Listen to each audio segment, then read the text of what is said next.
السلام عليكم أصحابتي ku xiran janaalka soo dhawaada waa mar kale iyo muuqaal kale iyo walaalkiin xasan cadle haddaba haddii ay tahay markii kugu horeysay soo booqatay janaalka waxaan kaa codsanaa janaalka inaad la gareysid sidoo kaleetoodna aad sii share gareysid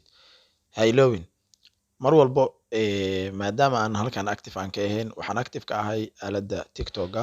caadle todoba ku qor halkaas folowga soo dhaho si daily ah si aad u aragtid waxa aan sameynaya ama waxa ka dhex dhacaya IQ option trade-kan ayaan doonayaa inaan ku fargareeyo hadduu ilaahay ka raali noqdo hadda halkan waxaan ku haysanaa A to B kasoo bilow salariskan xoogan ilaa iyo meesha ay ku dhamaanayaan horizontal line-ka madowga meesha uu yaalo waxa waaye 50% line halkaas ayaa ii naqanaysa bostejo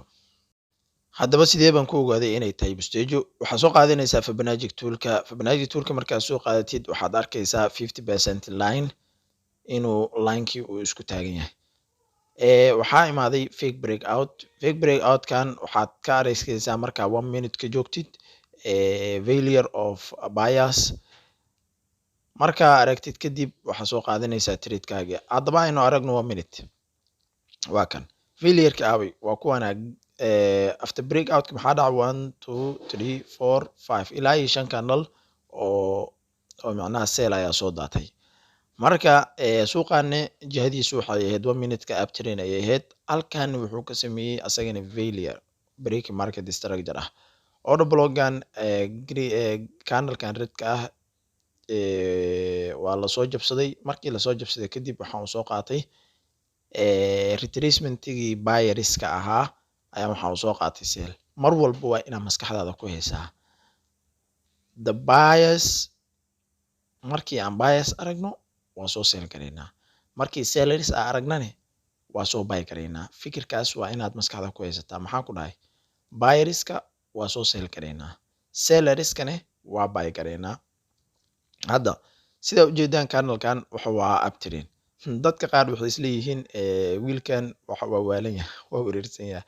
meel aanan buy macnaha sellers aan jirin wuxuu u qaatay sell say macquul ugu tahay